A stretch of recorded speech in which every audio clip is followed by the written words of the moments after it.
Okay అండి, ఇదిగోండి పైపింగ్లోని wire కోసం ఈ కలర్ అయితే ఓకే, లేకపోతే నార్మల్గా 2 టైప్స్ ఉంటాయండి. ఒకటి 10 రూపీస్ వైర్ ఉంటుంది, ఒకటి 30 రూపీస్ వైర్ ఉంటుంది. ఇదైతే 10 రూపీసేనండి. ఈ రోల్ మొత్తం కూడా 10 రూపీసే. మీరు జిగ్జాగ్ కోసం లోపల వైర్ అని అడిగితే ఇస్తారండి. ఇదిగోండి, ఇప్పుడు ఈ వైర్ని తీసుకొని జిగ్జాగ్ ఎలా చేయాలో, జిగ్జాగ్ లోపల వైర్ పెట్టి ఎలా చేయాలో చూద్దాం. ఈ నార్మల్ జిగ్జాగ్ మిషన్స్తో అయితే జిగ్జాగ్ అవ్వదండి, కంపల్సరీగా జిగ్జాగ్ మిషన్ ఉండాలి.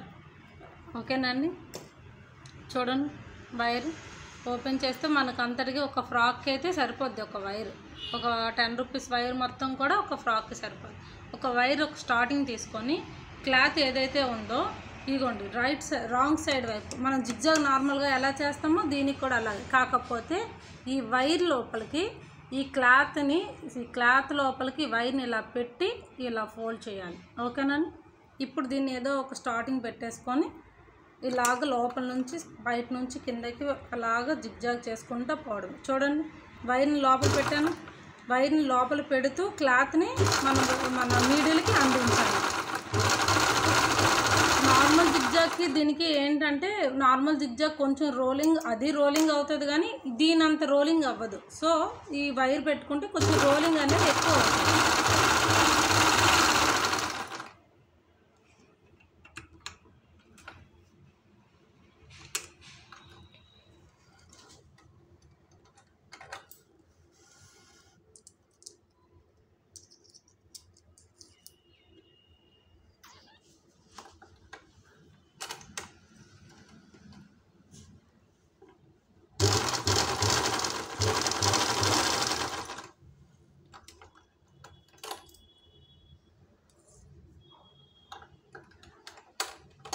ఈ నీడిల్ రోలింగ్ సైజ్ కూడా జిగ్జాగ్ మిషన్లో సెట్ చేసుకోండి. చిన్న రోల్ రావాలా, పెద్ద రోల్ రావాలా అనేది సెట్టింగ్స్లో ఉంటుంది.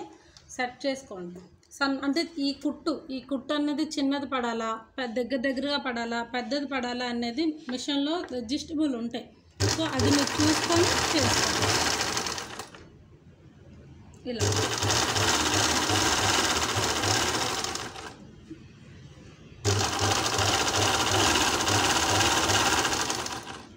చూస్తున్నారు. సో సేమ్ మొత్తం లాస్ట్ వరకు కూడా ఇలాగే చేస్తారు. కాకపోతే దీని రోలింగ్స్ అనేది కొంచెం మనకి నీట్గా వస్తుంది. అలా రావడం కోసం మీరు ఏం చేస్తారంటే, ప్రతిసారి కూడా క్లాత్ని ఎంత ఫోల్డింగ్ చేశారో అంతే క్లాత్ని ప్రతిసారి ఇలా చూడండి ఎలా రోల్ అవుతుంది. ఇంతే అండి జిగ్జాగ్.